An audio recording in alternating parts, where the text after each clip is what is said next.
nor money have I none. Still I will be merry. Ho, nobody home, no meat, nor drink, nor money have I none.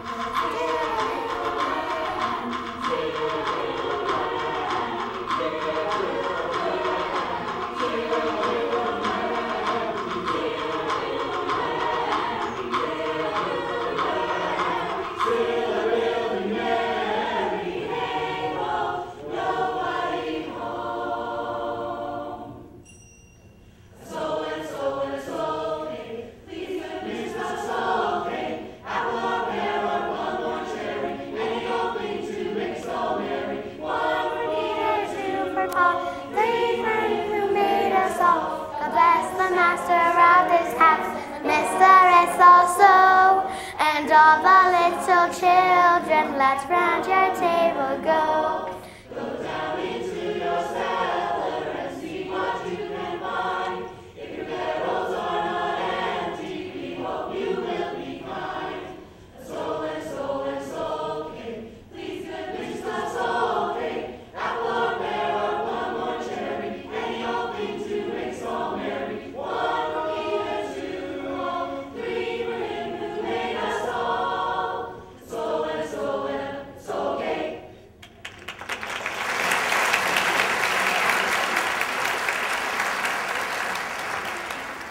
God bless, Miss, and Merry Christmas. Merry Christmas to you. God bless. Oh, Grandfather, weren't they marvelous? Yes, Emily.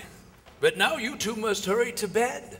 Father Christmas shan't be able to visit you if you're not asleep. Now run along. Your mother will want to tuck you in shortly.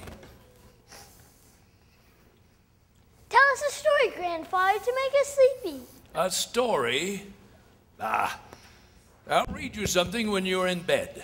Please tell us a story now. A Christmas story. Mom says you used to tell her a scary Christmas story when she was a little girl. Tell us that one.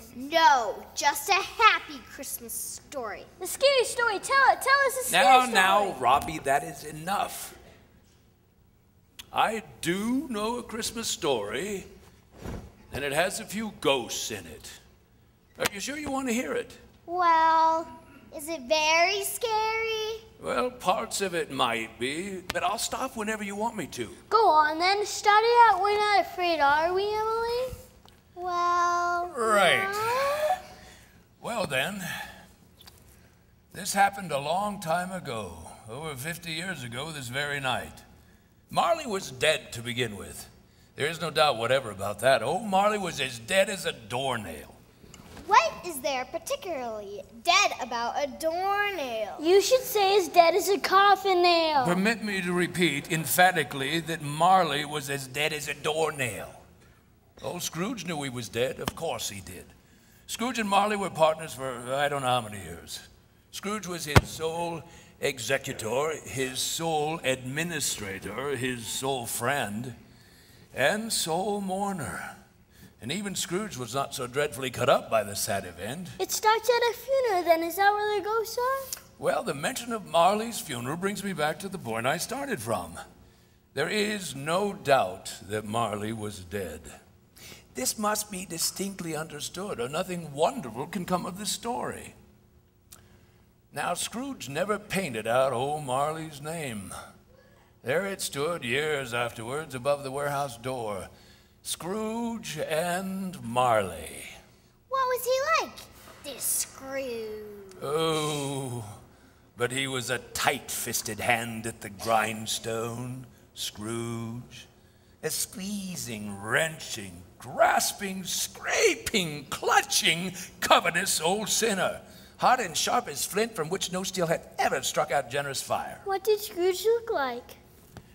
The cold within him froze his old features, nipped his pointed nose, shriveled his cheek, stiffened his gait, made his eyes red, his thin lips blue. Did he have any friends? Oh, nobody ever stopped him in the street to say with gladsome looks, "My dear Scrooge, how are you? When will you come to see me?" No beggars implored him to bestow a trifle. No children asked him what it was o'clock. And even the blind men's dogs appeared to know him, and when they saw him coming on, would tug their owners into doorways and up courts. But what did Scrooge care? It was the very thing he liked.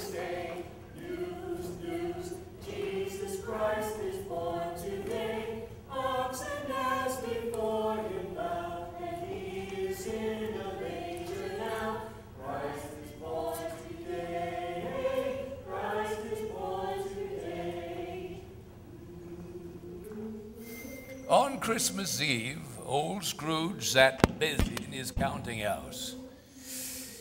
It was cold, bleak, biting weather. The fog came pouring in at every chink and keyhole.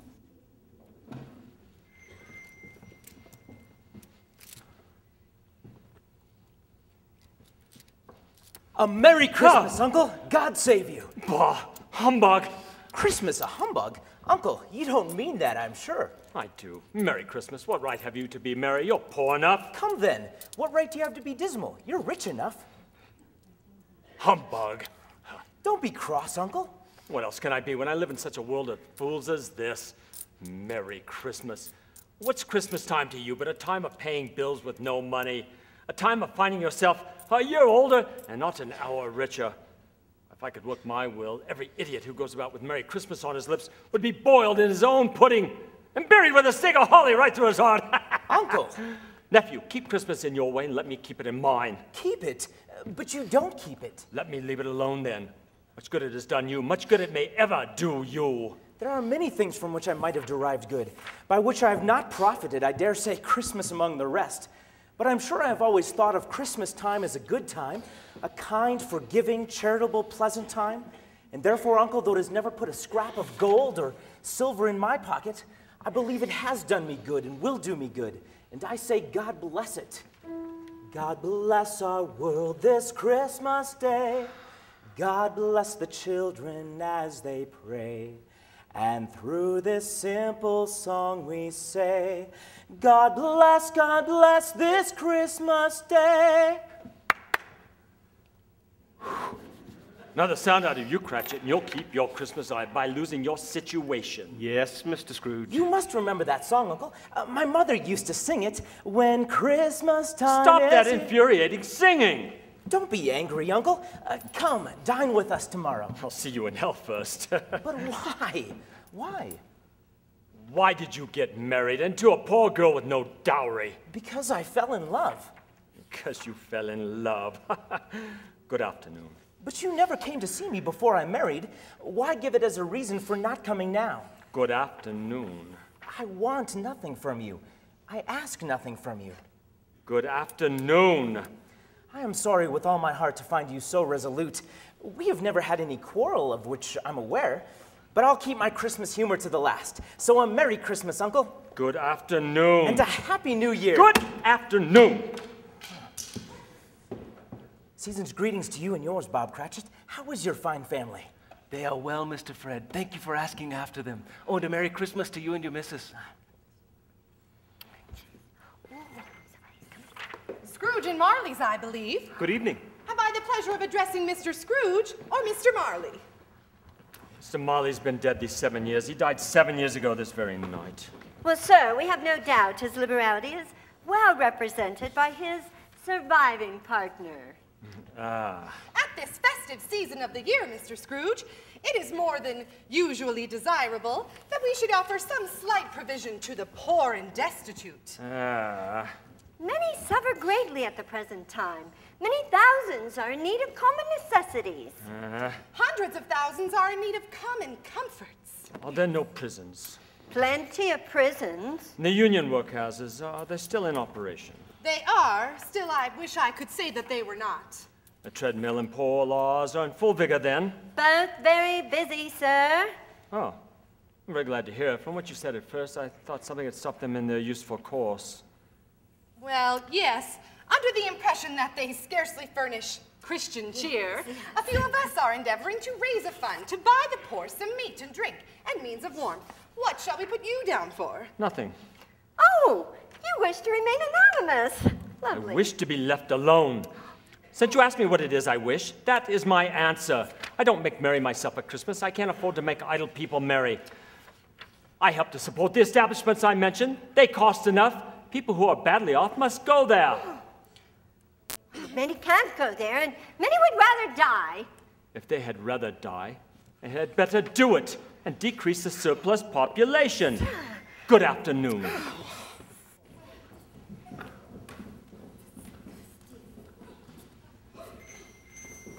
It's not a very scary story at all.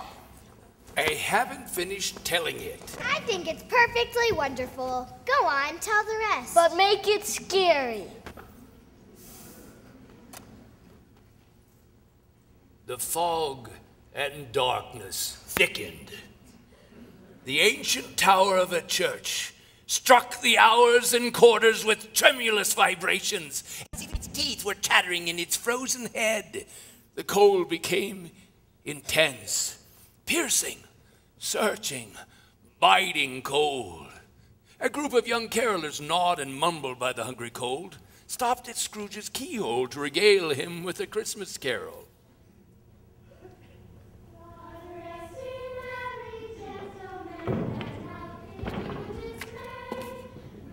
Off with the lot of you! I'm not having me at my door!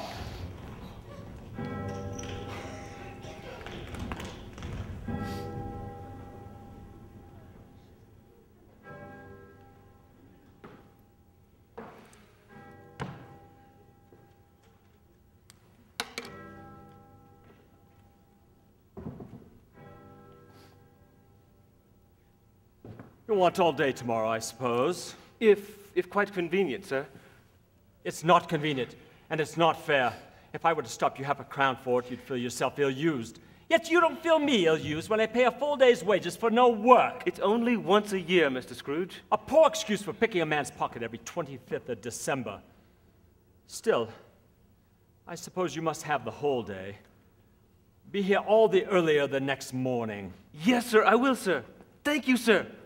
Oh, and a Merry Christmas, Mr. Scrooge. Bah! Humbug.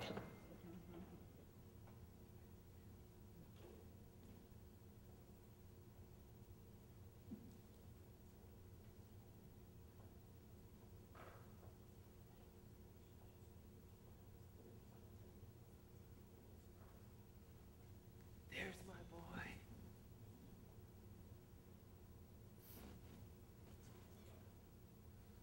Scrooge took his melancholy dinner in his usual melancholy tavern, and then went home to bed.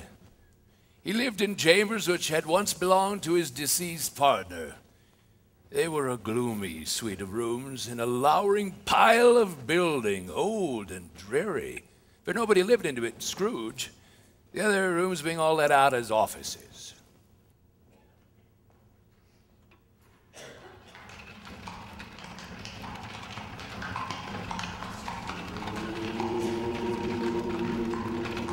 Who calls?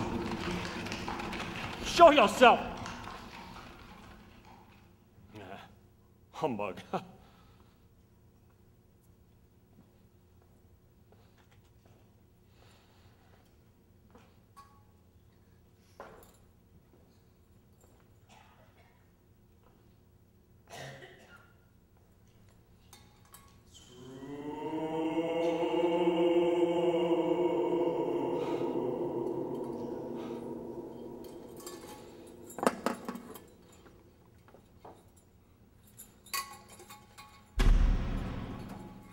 Was he frightened? Pooh, Scrooge was not a man to be frightened by echoes.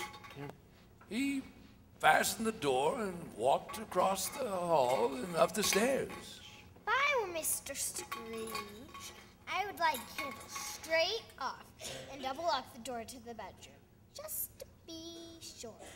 And that's exactly what old Scrooge did.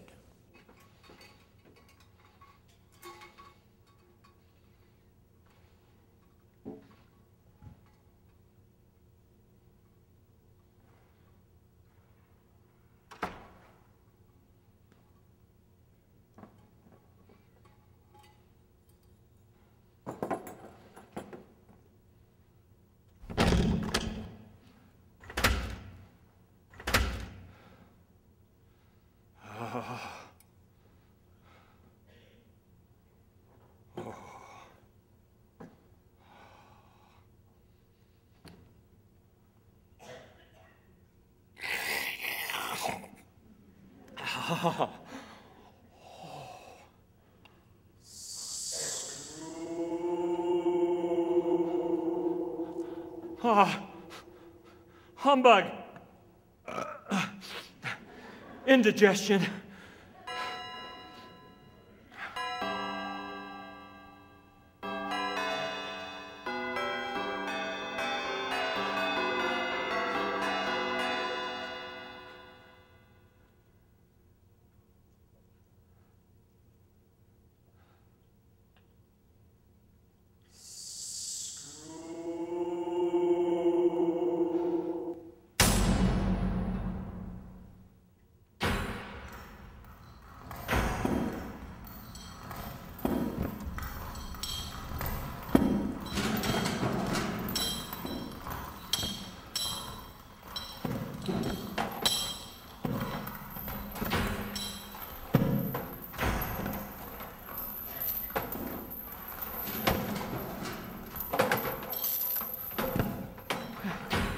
It's humbug still. I won't believe it.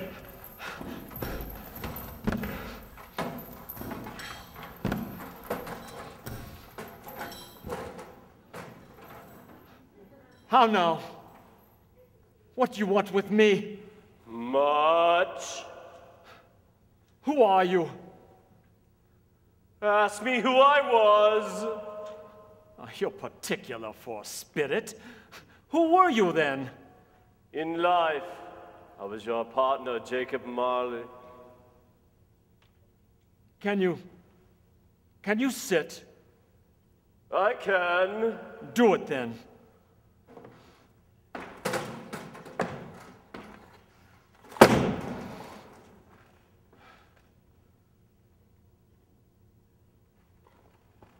You don't believe in me.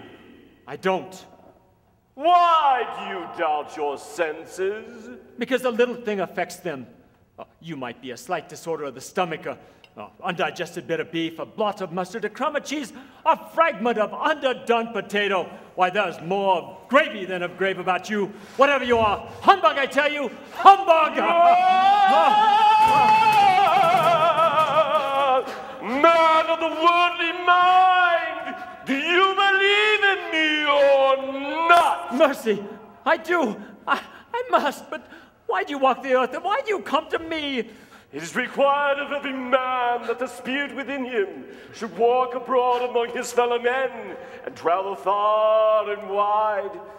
And if that spirit goes not forth in life, it is condemned to do so after death. It is doomed to wander the world. Oh, woe is me! And witness what it cannot share, but could have shared on earth and turned to happiness. Oh.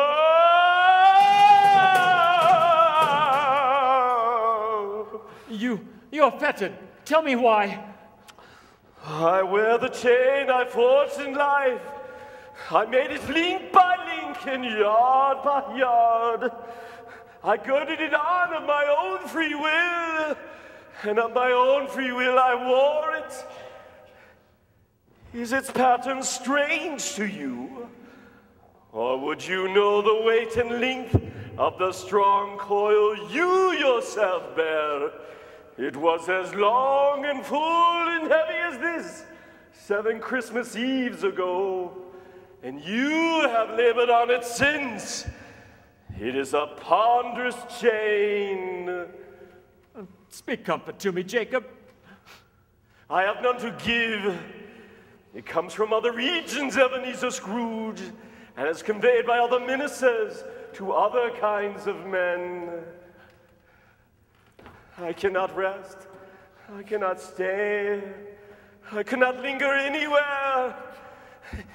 My spirit never went beyond the narrow confines of our money-changing house, mark me. In life, my spirit never roved beyond the narrow limits of our money-changing hole. But you're always a good man of business, Jacob. Business? Mankind was my business. The common welfare was my business. Mercy, charity, forbearance, benevolence, this was my business. The dealings of my trade were but a drop of water in the comprehensive ocean of my business. Hear me, my time is nearly gone. I will, but don't be hard upon me, Jacob, pray.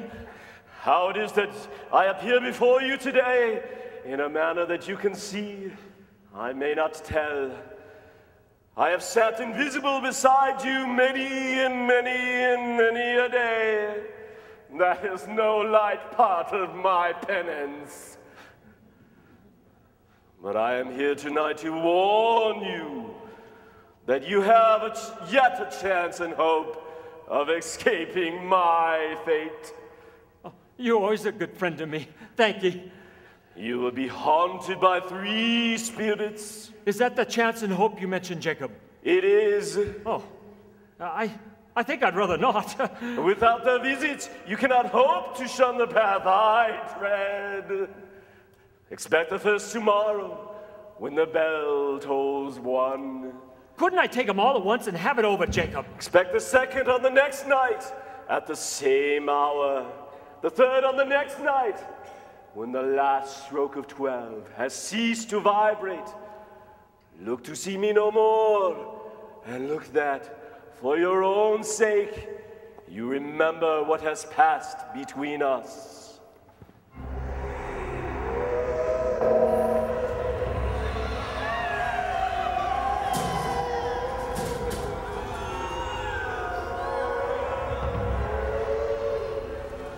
Grandfather?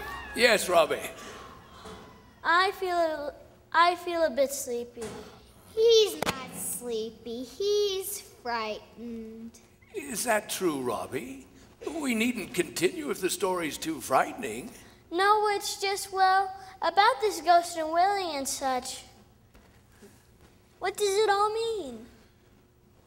Well, when Scrooge looked out upon these phantoms, the misery within them all was clear. They sought to interfere for good in human matters and had lost the power forever. That's very sad. Yes, it is. Shall we continue, or is it best to go to bed now? Continue, please. These creatures faded into mist, or mist enshrouded them. Scrooge could not tell. But they and their spirit voices faded together. And the night became as it had been when he walked home. Scrooge closed the window and examined the door by which the ghost had entered. It was double locked as he had locked it with his own hands, and the bolts were undisturbed. Then Scrooge went straight to bed and fell asleep upon the instant. When Scrooge awoke, it was so dark that looking out of bed, he could scarcely distinguish the transparent window from the opaque wall of his chamber. He was endeavoring to pierce the darkness with his ferret eyes when the chimes of a neighboring church struck the 4 quarters. So he listened for the hour.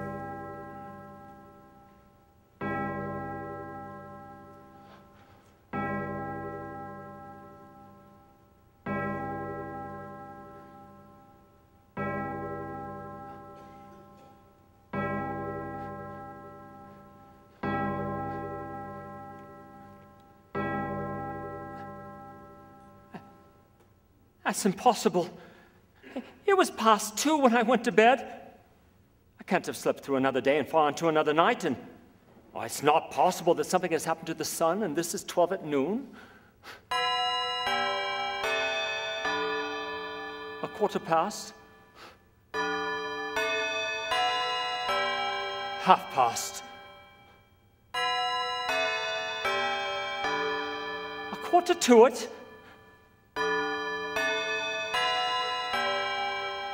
The hour itself, and nothing else.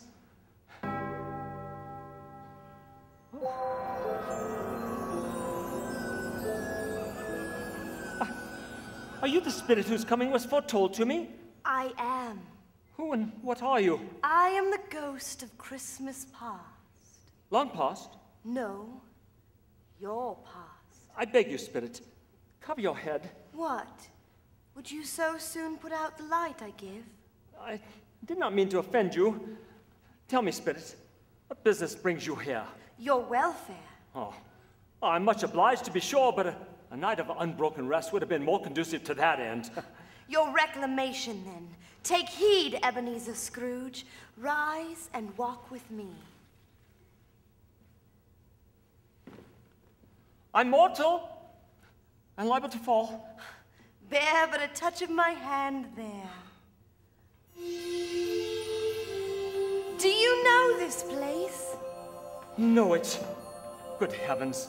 I was bred in this place. I was a boy here. Your lip. It's trembling. And what is that upon your cheek? Nothing. Spirit, lead me where you will. Do you remember the way? Remember it. I could walk it blindfold. Strange to have forgotten it for so many years. Oh, there's Andrew Blakely, Andrew! And Austin McGregor. And Jackie Toffler. JT, it's me, Ebenezer. And Charlie and Billy Grenwell, the headmaster boys. And Chip Graysmith. He was my best friend. Chip! Why won't he answer me? These are but the shadows of the things that have been. They have no consciousness of us. Come, let us enter this school. It is not quite deserted.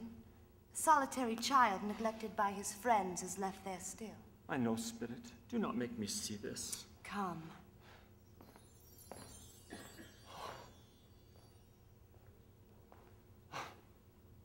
Why, it's Ali Baba and Valentine and his wild brother Orson, the Sultan's groom, the genie. No, Spirit, not alone. He had his books. Oh, Robinson Crusoe and his Pettit and Friday. Oh, boy.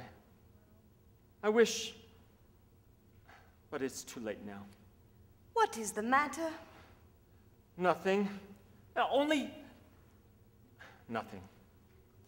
Let us see another Christmas.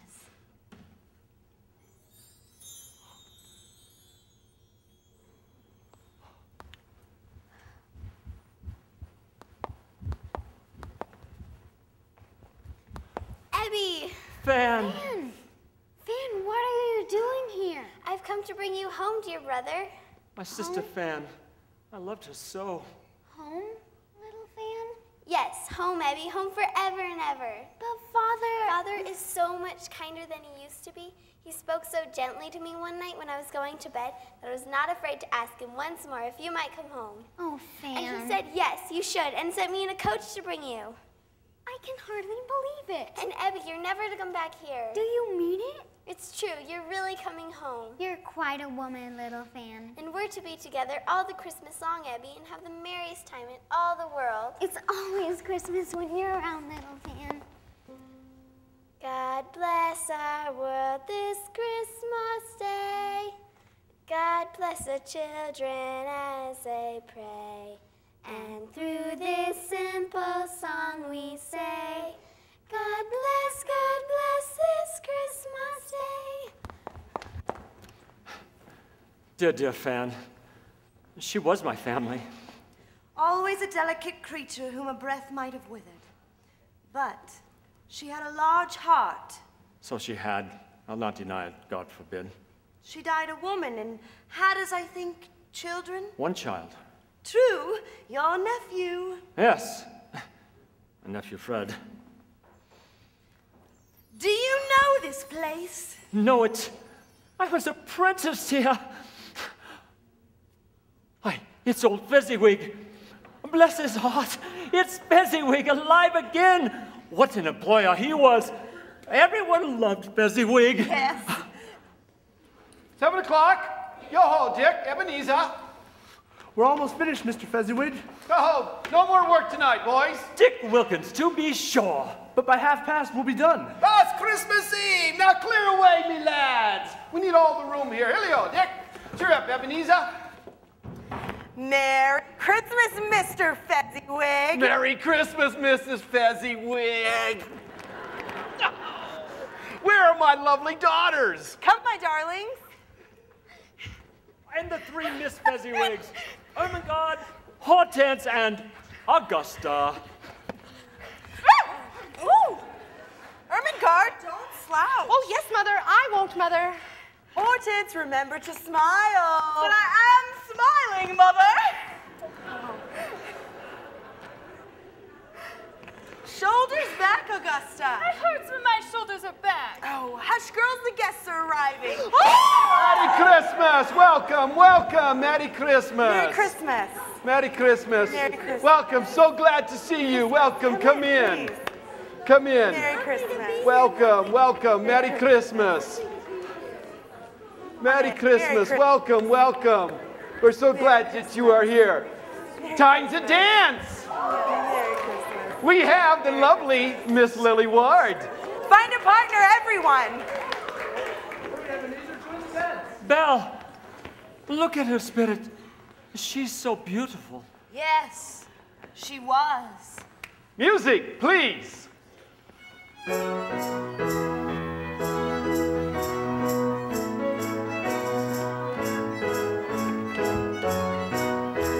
When I was young and had no care for doing this or that, I never thought that I would have a place to hang my hat. When I was young and had no care for doing that or this, I never thought that I would marry such a pretty miss.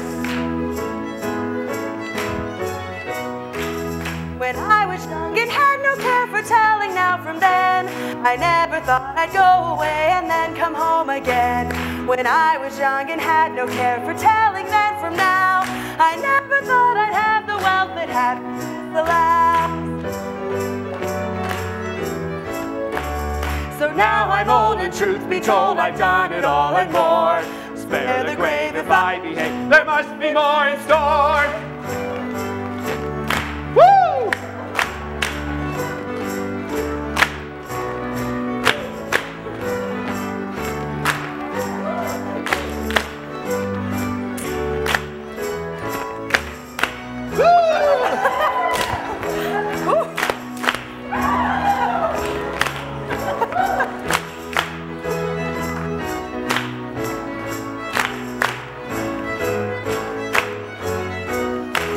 When I was young and courted lovely ladies here and there, I never thought that settled down to just become a pair.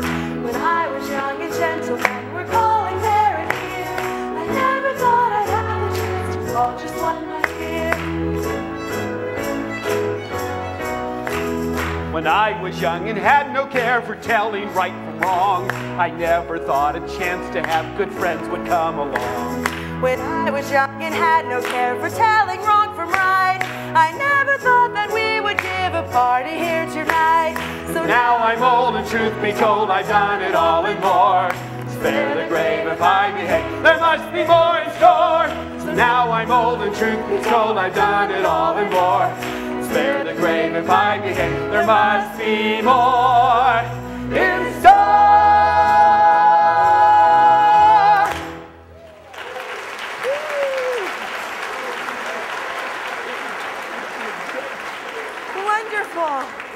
Help yourselves to refreshments, everyone. There's cold roast, cold boiled, and mince pies. And plenty of beer.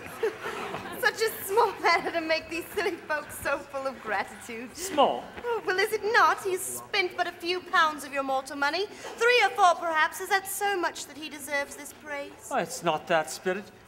He has the power to render us happy or unhappy, to make our service light or burdensome, a pleasure or a toil. Well, the happiness he gives is quite as if it costs a fortune. What is the matter? Nothing. I should like to say a word or two to my clerk just now, that's all. Something pleasant to listen to, if you please. Oh, Ebenezer, I cannot catch my breath. I'm afraid I shall be of no help. I may yet take your breath away again. Dearest Belle, What is it, my love?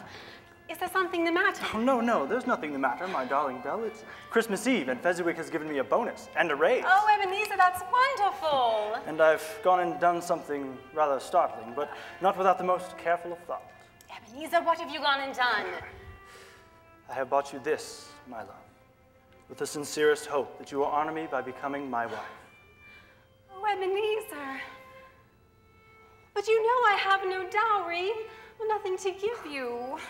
Belle, Belle, that doesn't matter. We're poor now, but through patient industry and in good season, we'll improve our worldly fortune. And if we don't, what of that? We'll have each other, and a house full of children, and we'll be happy. Marry me, Belle. Yes, Ebenezer, yes, I will marry you. Come on.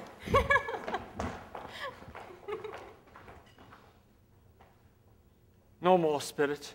Show me no more. There is more I would have you see. I don't want to see it. I can't bear to see it. My time grows short.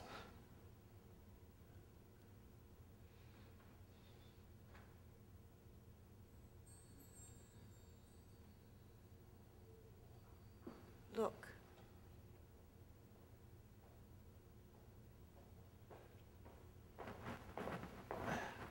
I have said I was sorry, Belle. I lost track of the time.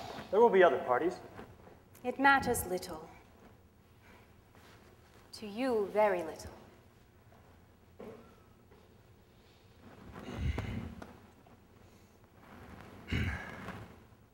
Business is going well, and soon, Belle, soon we can marry.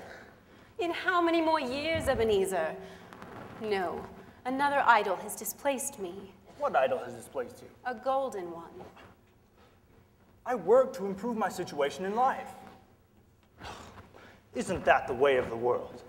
There is nothing on which it is so hard as poverty, and nothing it professes to condemn with such severity as the pursuit of wealth. You fear the world too much, Ebenezer. All your other hopes have merged into the master passion of gain. It engrosses you. What then? I've been made head clerk, and in a few years I'll be junior partner. Even if I have grown so much wiser, what then? I'm not changed towards you. Our contract is an old one. It was made when we were both poor and content to be so. You are changed, Ebenezer. When it was made, you were another man. I was a boy. Your own feeling tells you that you are not what you are. I am. That which promised happiness when we were one in heart is fraught with misery now that we are two. And so, I can release you. Have I ever sought release? In words, no, never. In what then? In a changed nature. In everything that made my love of any worth or value in your sight. If this had never been between us, tell me, would you seek me out and try to win me now? Would you choose a dowerless girl? You who weigh everything by gain? Ah, the silence answers for you. You think not? I do. And I release you with a full heart for the love of him you once were. Speak to her, you fool. Say it.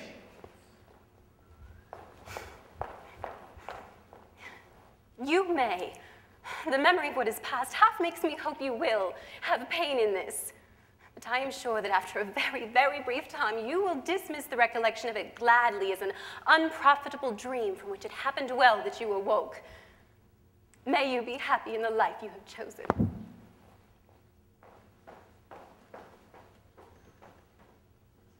Go after her! Belle! Come back, I'm sorry! Show me no more, Spirit.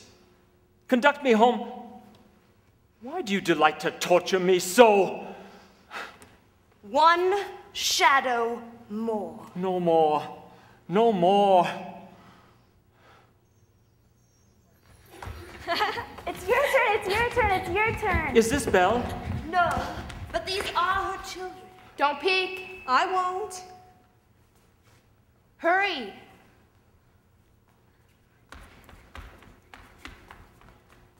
Okay, ready? Go. Mary, Mary, Mary, over here. No, here, Mary. Where? Say something. Mary. Belle. Oh, she looks so... I shall No use, chef, for I am invisible. I slip in out of the shadows. I am like a ghost in the night, a breath of wind, a wisp of fog. Now, Billy, that is quite enough. Aha, Mother has entered the room. Watch it, Mother. Mary. Oops, I was close. Aha, I've got you. Let's see now. It can't be Billy, because he's an invisible ghost. And it can't be Laura, because she's ever so much smaller. So it must be Mother. It is me, it is. And I'm not any bigger than Mother at all. I'm quite small. Not if you keep eating jam and muffins. You stop it. It's Christmas and Mother said I could have more. Billy, Laura, that is quite enough. Marry the blindfold, if you please. Here you are, Mother. I'll tie it on. Here you are. Hello, my dear ones. Father's home, and he brought presents. What have you brought, Father? Now, not all these are for you. Why don't you take them into the parlor and let me warm up? Here, let's each take a few. There we are. Got it? Off we go. Thank you, Mary.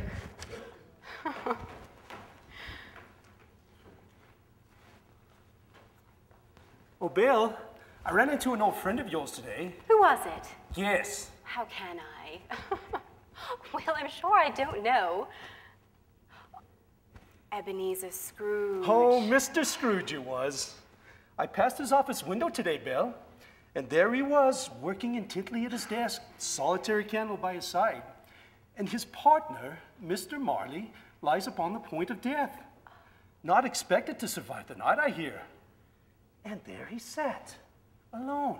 Oh, poor Ebenezer. Has he no family, Bill? His younger sister died some years ago. He is quite alone in the world, I do believe. I need no pity from you. Spirit, conduct me home. These were the shadows of the things that have been. They are what they are. Do not blame me. Leave me. Take me home. Haunt me no longer. Scrooge pressed down on the head of the ghost of Christmas past. The spirit dropped and vanished. I shouldn't think you could crush a ghost like that. Well, Ebenezer Scrooge managed it and found he was back in his own bedroom. I think he would be ever so tired. He was, Emily, exhausted and overcome by an irresistible drowsiness. Scrooge reeled to bed and fell asleep upon the instant.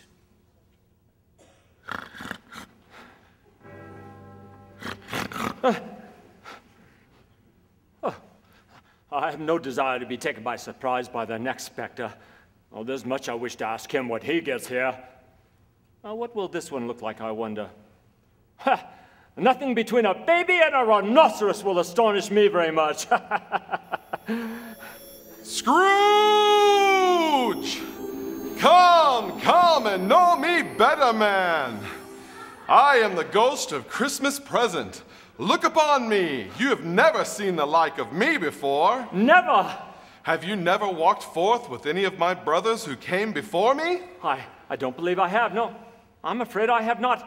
Have you had many brothers, Spirit? More than 1,800. Oh, a tremendous family to provide for. Spirit, conduct me where you will. Last night I went forth out of compulsion and learnt a lesson which is working now. Tonight, if you have aught to teach me, let me profit by it. Touch my robe.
Is there a particular flavor in what you sprinkle from your torch?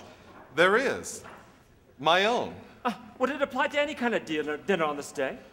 To any kindly given, to a poor one most. Why to a poor one most? Because it needs it most.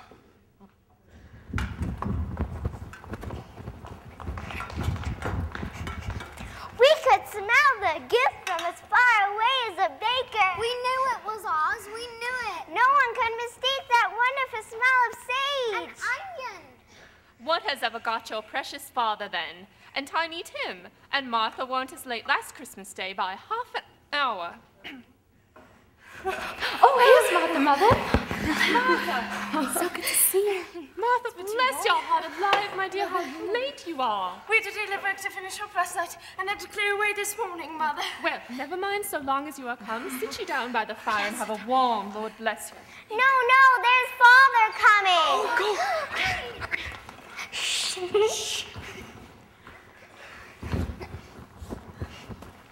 We're home. Hello. How are all of my lively cubs? Where are all of my lively cubs? But where's our Martha? Not coming. What? Not coming? Not coming upon Christmas Day? Here I am, Father. It was Dear- only you two, but I couldn't bear to see you so Christmas morning. Tim, you must come out to the wash house and hear the pudding singing in the copper. Yes, off you go. Oh, my dear. How did our little Tim behave? Oh, as good as gold and better. Somehow, he gets thoughtful sitting by himself so much and thinks the strangest things you ever heard. He told me coming home that he hoped the people saw him in church because he was a cripple, and it might be pleasant to them to remember upon Christmas Day who made the lame beggars walk and the blind men see. Oh, and my dear, I believe our Tim is growing stronger and more hearty every day. The pudding smells wonderful. We shall see. Everyone take your place round the table.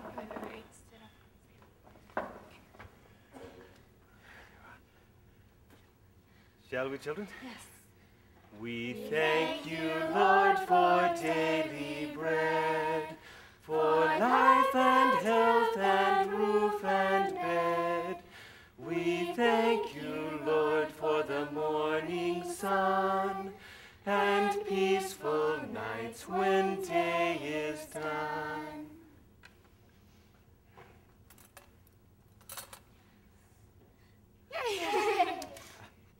We know that grace song.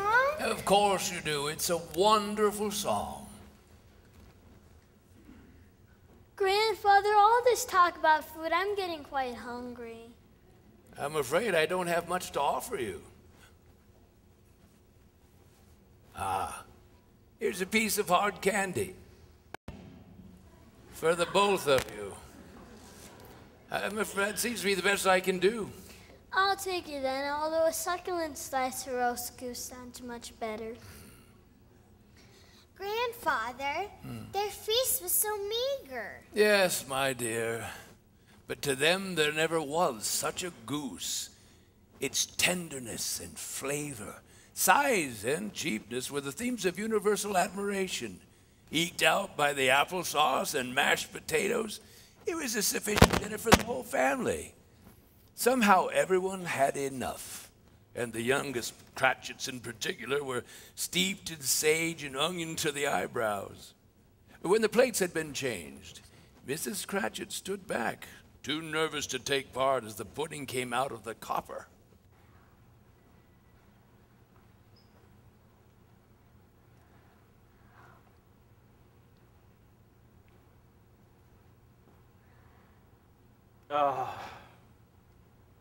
A wonderful pudding. My darling Mrs. Cratchit, I believe this to be your greatest success since our marriage. What a relief. Merry Christmas to us all, my dears. God bless us. God bless us. God bless us, everyone. Tell me, Spirit, will Tiny Tim live? I see a vacant seat in the poor chimney corner, and a crutch without an owner carefully preserved. If these shadows remain unaltered by the future, the child will die. No. No. Kind Spirit, no. Say he will survive. If these shadows remain unaltered by the future, none other of my race will find him here. What then? If he be like to die, he'd better do it and decrease the surplus population. Man, if man now be in heart, forbear that wicked cant until you have discovered what the surplus is and where it is. It may be that in the sight of heaven, you are more worthless and less fit to live than millions like this poor man's child. Mr. Scrooge. I'll give you Mr. Scrooge, the founder of the feast. The founder of the feast, indeed. I wish I had him here to give him a piece of my mind and hope he'd have a good appetite for it. My dear, the children, Christmas Day. It should be Christmas Day, I am sure, on which one toasts the health of such an odious, stingy, hard, unfeeling man as Mr. Scrooge. No one knows it better than you do, my poor fellow. My dear, Christmas Day. I'll drink his health for your sake and the day's, but not for his. Long life to him, a Merry Christmas and a Happy New Year. He'll be very merry and very happy, I have no doubt. To Mr. Scrooge. To Mr. Scrooge. Peter, come here, my boy. I have a situation in my eye for you, which, if obtained, should bring in a full 5 and 6 pence weekly. Imagine Peter all grown up and a man of business. Oh, I saw a countess in Lord just days ago, and the Lord was much about as tall as Peter. Look at you, Peter.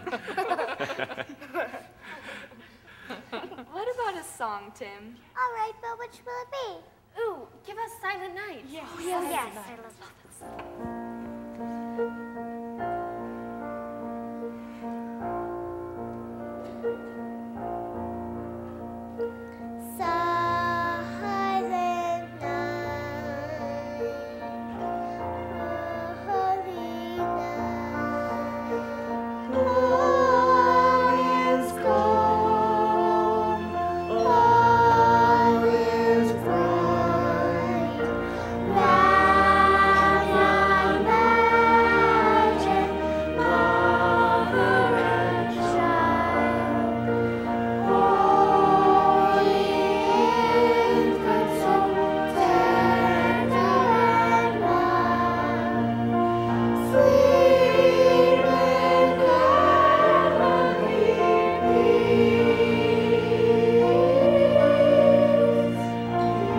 They sing, the world sings.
So, Fred, tell us more about your uncle. He said Christmas was a humbug.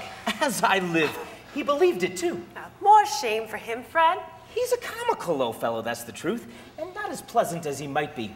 However, his offenses carry their own punishment, and I have nothing to say against him. I'm sure he's very rich, Fred. At least you always tell me so. What of that, Rose? His wealth is of no use to him. He doesn't do any good with it. He doesn't make himself comfortable with it. He hasn't the satisfaction of thinking that he's ever going to benefit us with it. Well, I have no patience with him. Nor I. He sounds a perfect beast. I shouldn't give him the time of day. Oh, I am sorry for him, but I couldn't be angry with him if I tried. You can't mean it. Really, Fred? I do. Who suffers by his ill whims? Himself. He takes it into his head to dislike us, and then he won't come and dine with us. What's the consequence? He don't lose much of a dinner. Indeed. I think he loses a very good dinner. It was a splendid dinner. First rate. I ate enough for two. What do you think, Mr. Topper? Miss Ellen, a bachelor is a wretched outcast who has no right to express an opinion on this subject. Come, dearest, let's have my mother's song. Please sing for us. God bless our world this Christmas day. God bless the children as they pray. And through this simple song we say, God bless this Christmas day. When Christmas time is here at last, we are forgiving of the past. Our hearts well up, we gently sing, in thanks for the joy this season brings. God bless our world this Christmas day. God bless the children as they pray. And through this simple song we say, God bless this Christmas day. God bless this Christmas day. Oh.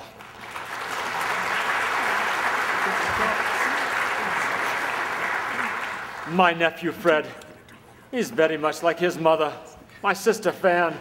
Yes, he is. He has her kindness of life and the cultivation of his own happiness.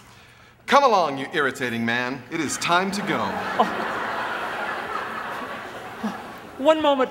Spirit, they're going to play a game. 1/2 hour more, only one. A few minutes only. My time grows short. Okay, so everyone understands.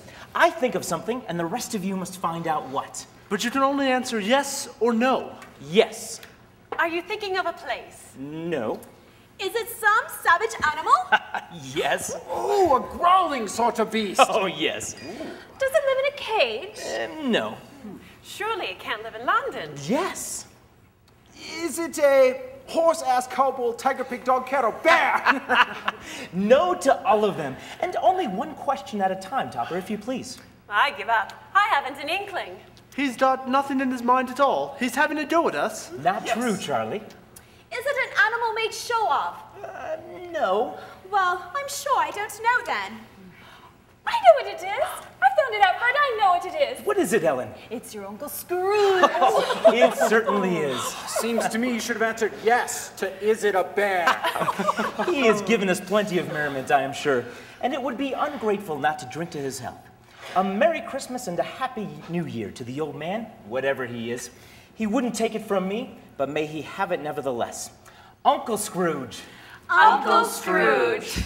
Oh, I thank you. I thank you. Come, Ebenezer Scrooge. And Scrooge and the spirit were again upon their travels. Where did they go? What did they see? Well, far they went and much they saw.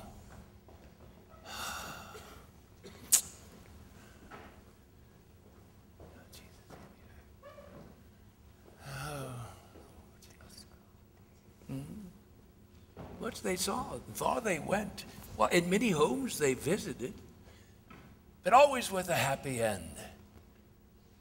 Those in Sick beds were cheerful. Those on foreign lands felt close to home. Struggling people found hope. Those in poverty felt rich. In almshouse, hospital, and jail. In misery's every refuge where a vain man had not made fast the door, the Spirit left his blessing and taught Scrooge's precepts. Didn't anything scary happen? Well, it was a long night, if it were only just a night. But while Scrooge remained unaltered, the ghost grew older. Our Spirit's life's so short. My life on this globe is very brief. It ends tonight. Tonight? Tonight at midnight. Hark, the time is drawing near. Spirit, forgive me, but I see something strange behind your robe. What is it? Look here, oh man. Look here. Are they yours? They are man's. The boy is ignorance, the girl is want. Beware them both, but most of all, beware the boy. For on his brow I see that written which is doom, unless the writing be erased. Have they no refuge or resource? Are there no prisons? Are there no workhouses?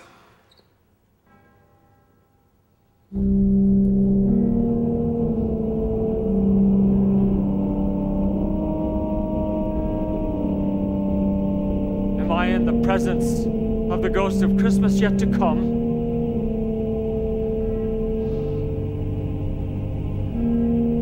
You are about to show me shadows of things that have not yet happened, but will happen in the future. Is that so, Spirit? Ghost of the future, I fear you more than any specter I have seen, but as I know your promise is to do me good, and as I hope to live to be another man from what I was, I'm prepared to bear you company, and do so with a thankful heart. Will you not speak to me? Lead on, Spirit. The night is waning fast. Time is precious to me, I know. Oh, you must tell us. Come, sir, come.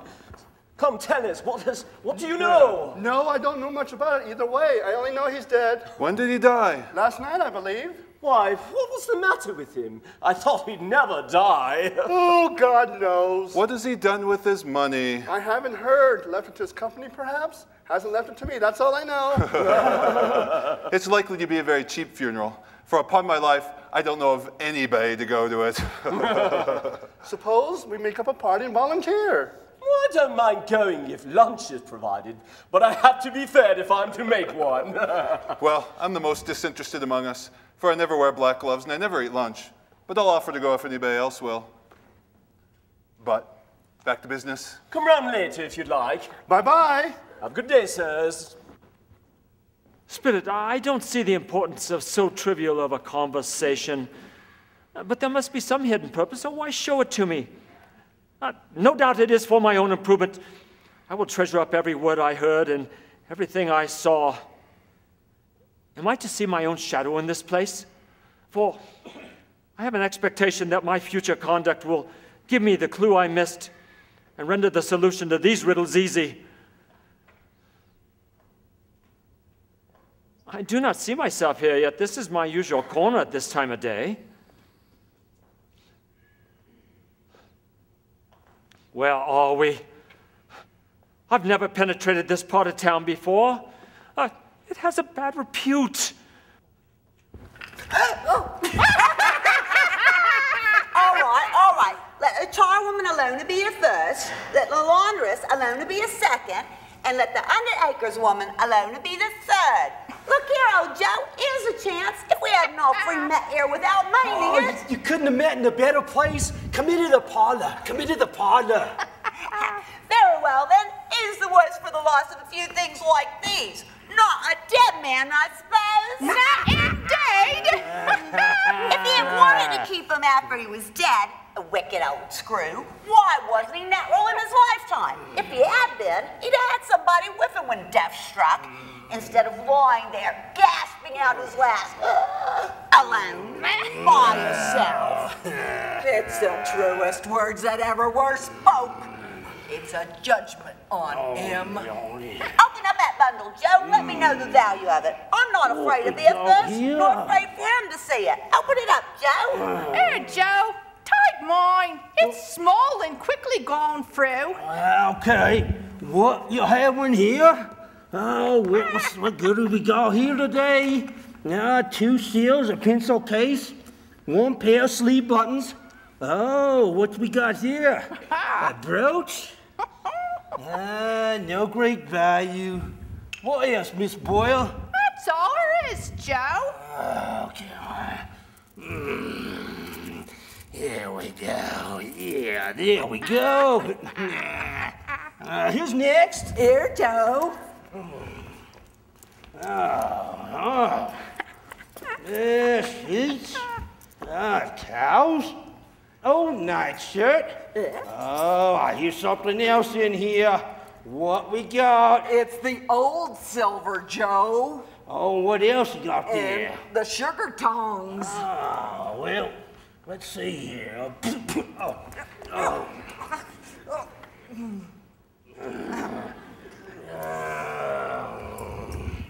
Always give too much to the ladies. It's a weakness of mine, and that's the way I ruin myself. And now my bundle, Joe. Oh, okay. Finally. Yeah, what we got? What's this? Bed curtains? Bed curtains. What? You don't mean to say you took them down, rings and all, with him on there? Yes, I do. What of it? You are born to make your fortune. I think you'll certainly do it too. And there's his blankets. His blankets? Who else's do you think? He ain't likely to take cold without him, I dare say. Well, I hope we didn't die of anything catching, eh? Oh, don't you worry about that.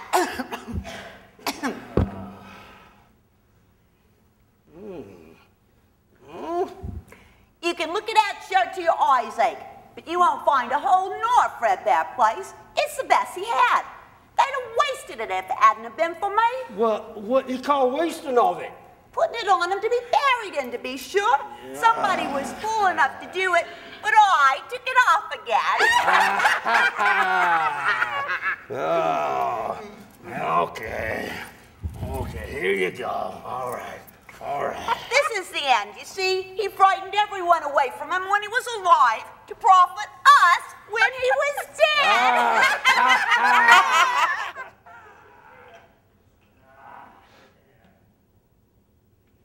Spirit, I see the case of this unhappy man could well be my own. My life tends that way now.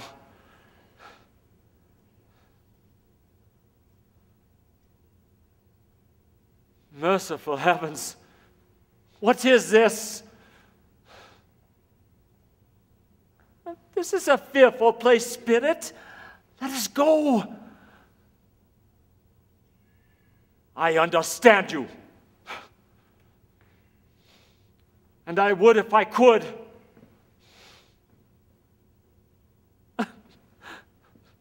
But I have not the power, Spirit. I have not the power. If there is any person in this town that feels emotion caused by this man's death, show that person to me, Spirit. I beseech you. Oh, where is he? Where is he? I can't stand waiting. Oh, John, is it good or bad? Bad. Oh, we are quite ruined. No, there's hope yet, Caroline. Oh, well, if he relents, there is. Nothing is past hope if such a miracle has happened. He's past relenting. He is dead. How wonderful. Oh, Lord, forgive me. I tried to see him and obtain a week's delay, and what I thought was a mere excuse to avoid me turns out to be quite true. He is dead. To whom will our debt be transferred? I don't know, but before that time, we should be ready with the money. We may sleep with light hearts tonight, Caroline. Oh, yes. Spirit, show me some tenderness connected with the death.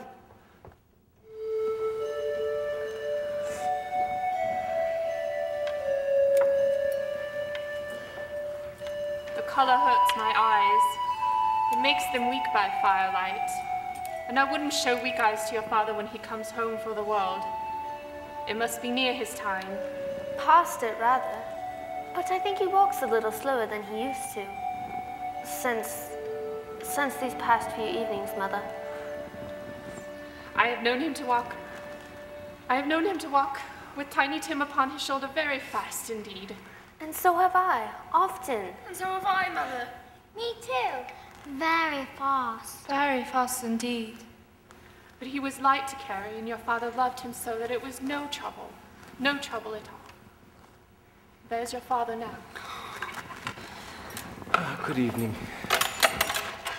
Don't mind it, Father. Don't be grieved. Thank you. Good evening. Ah, my dear children, how very, very blessed I am to have you all here. Yes. Thank you, my dear. Oh, my dear, this is beautiful. You're sewing. That you and the children have been working on. It's pure artistry. Well, thank you, Robert. But our daughters have been helping me, and they should receive the praise. Well then, Martha and Belinda and our dearest Amy, your industry and your speed are beyond compare. You shall be done long before Sunday. It is a wonder you don't go into business and set up shop. The three sister seamstresses. Did you go today, Robert? Yes, my dear, I did. I wish you could see how green a place it is. But you shall see it often.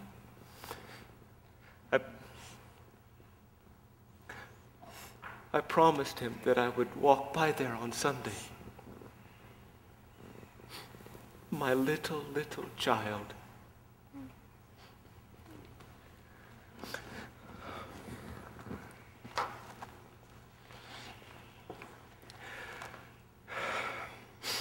I saw Mr. Scrooge's nephew today, and he remarked that I looked just a little down, you know, and he inquired what had happened, on which I told him, "Heartily sorry, Mr. Cratchit," he said, "and heartily sorry for your good wife."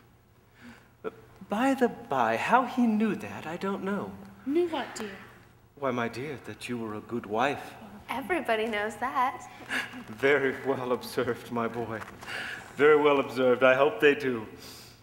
Heartily sorry, he said, for your good wife. If I can be of assistance in any way, pray come to me. Oh, my dear, he gave me his card. It really seemed as if he had known our Tiny Tim and felt with us. He must be a good soul. Oh, you would be sure of it, my dear, if you could see and speak with him. I shouldn't be at all surprised if he got our Peter a situation. Only hear that, Peter. And then Peter will be keeping company with someone and sitting up for himself. Oh, get along with you. Children, there's plenty of time for that. But come.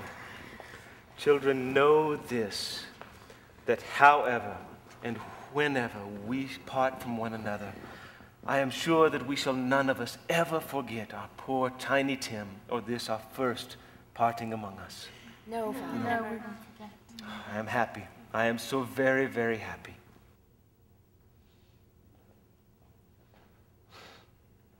Spirit, our parting moment is at hand. I know it, yet I know not how. Tell me what man that was lying dead. A churchyard. The wretched man whose name I am to learn lies here beneath the ground. Spirit, before I draw near to that stone to which you point, answer me one question. Are these the things that will be, or are they things that may be only?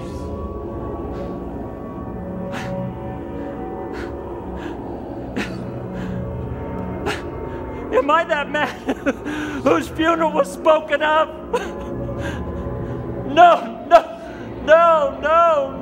Spirit, no. I'm not the man I was. I'm not the man I must have been, but for all that I've seen. Why show these things to me if I'm past all hope? Oh, kind spirit, tell me I may change the shadows of the things you've shown me by an altered life. I will live in the past, the present, and the future. I will keep Christmas in my heart and try to keep it there all the year. I will not shut out the lessons that they teach. Oh, tell me I may smudge away the writing on this stone. Tell me.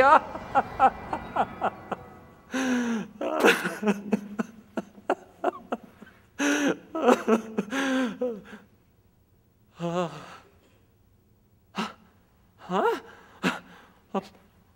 My own bed. My own room. Oh, my own curtains. Oh, I will live in the past, the present, and the future.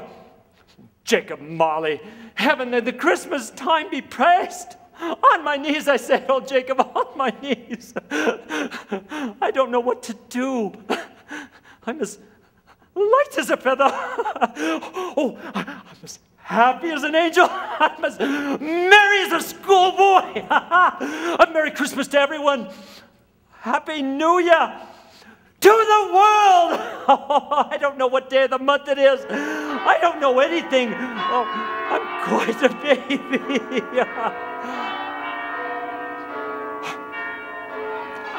Clash, clang, hammer, a ding, dong, dong, ding, hammer, clash, clang! oh, golden sunlight, heavenly sky, sweet fresh air. Oh, Mary Bell's glorious, glorious.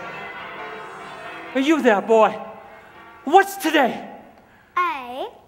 Oh, what's today, my fine fellow? Today? Why Christmas Day? It's Christmas. Oh, well, the spirits have done it all in one night. Well, of course they can. They can do anything they like. Oh, hello there, boy. Hello. Oh, do you know the Polter in the next street at the corner? I should hope I did. Oh, what an intelligent boy. What a remarkable boy. Do you know if they still have the turkey hanging in the window? Not the little prize turkey, mind you, the big one. It's hanging there still. Oh, what a delightful boy. Go and buy it. Tell the man to deliver it here. Come back with him and I'll give you a shilling. Come back with him in less than 5 minutes and I'll give you half a crown. Yes, sir. Oh, I shall deliver it to Bob Cratchit. He shan't know who sent it. It's twice the size of Tiny Tim. Scrooge dressed himself all in his best. I shouldn't think he had much that was nice. Old Mr. Scrooge. He had at least one shirt without a hole or a threadbare place. Remember? Precisely. And perhaps a bit more. But as I said, he dressed himself all in his best.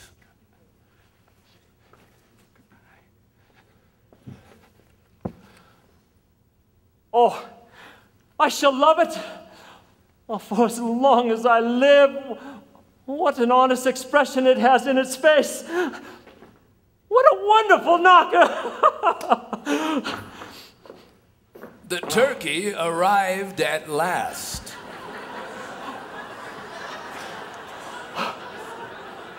It was a turkey. Oh. And seeing that it would be impossible for him to carry, Scrooge, with a chuckle, ordered it to be delivered. And the chuckle with which he did that, and the chuckle with which he paid for the turkey, and the chuckle with which he recompensed the boy, were only to be exceeded by the chuckle with which he sat down breathless and chuckled till he cried. And the people by this time were pouring forth.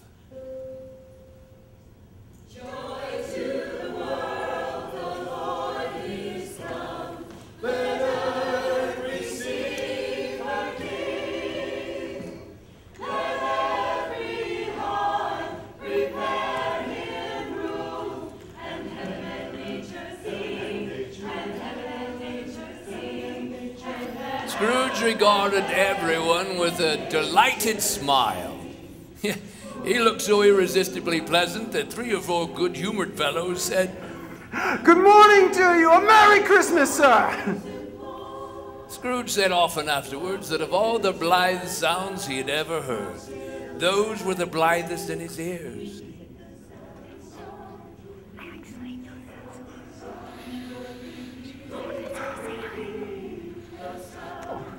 I beg your pardon.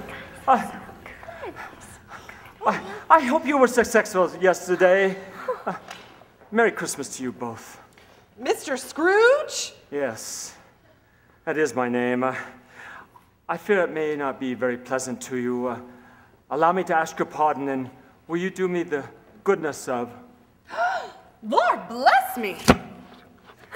My dear Mr. Scrooge, are you quite serious? Oh, indeed, yes. And not a farthing less, and a great many back payments are included in that, I assure you. Oh, my dear sir, I don't know what to say to such generosity. Don't say anything. Don't say anything. Come and see me. Will you come and see me? Well, yes, we will. We certainly will. Oh, thank you. Oh, I'm much obliged. Thank you 50 times. And bless you. What happened next, Grandfather? Well, after that, Scrooge went to church and walked about the streets and watched the people hurrying to and fro and patted children on the head and questioned beggars and looked into the kitchens of houses and up to the windows and found that everything could yield him pleasure. He had never dreamed that any walk, that anything could give him so much happiness. In the afternoon, he turned his steps towards his nephew's house. He walked past the door a dozen times before he had the courage to go up and knock. But he made a dash and did it.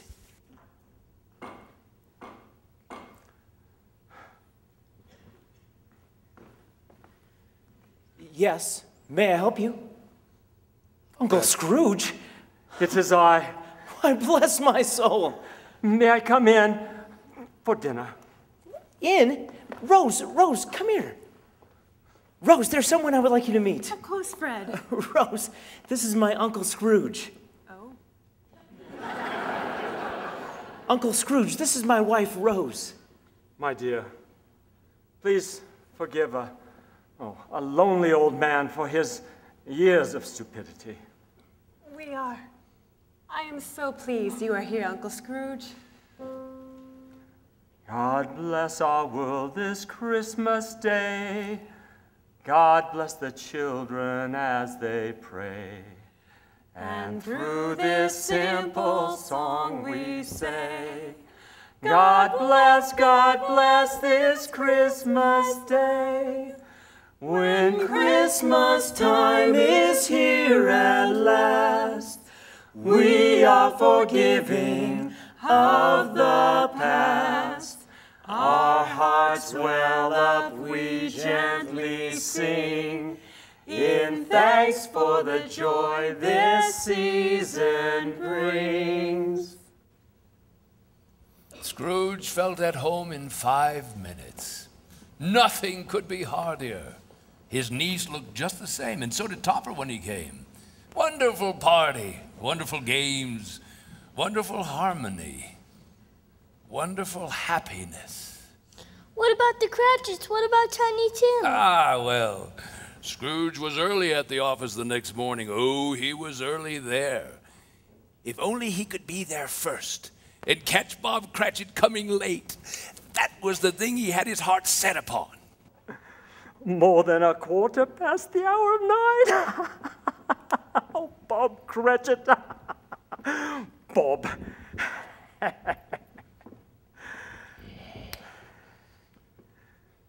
Oh. Hello there. Oh, what do you mean by coming in this time of day? A full 18 minutes late. I'm very sorry, sir. I am behind my time. You are? Yes. Yes, I believe you are.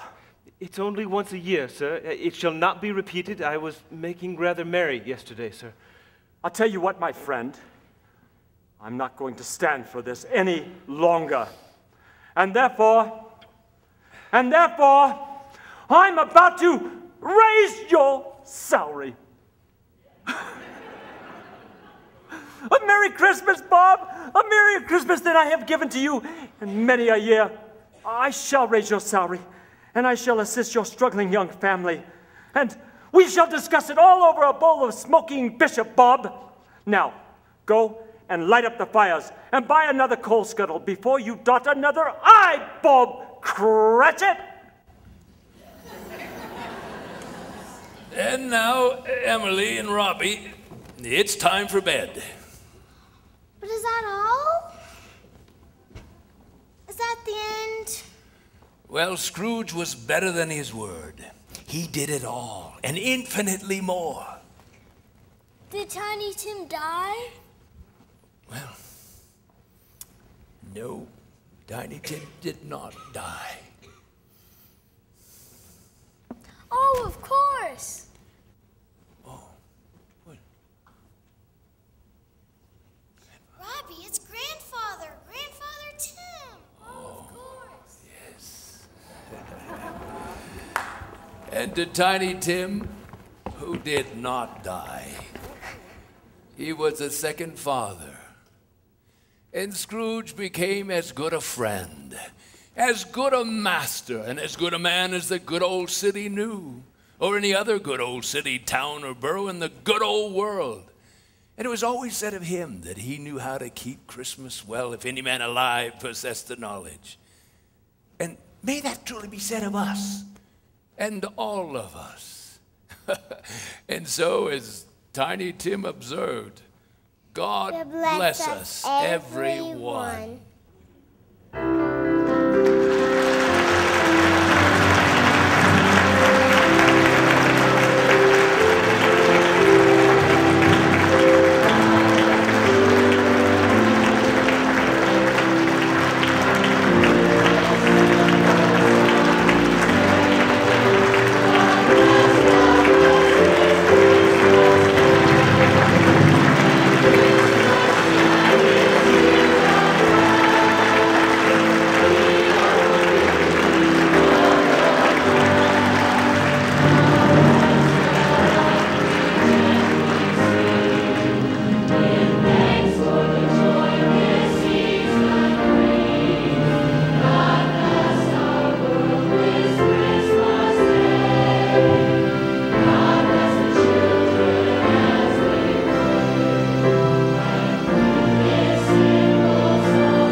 had a roll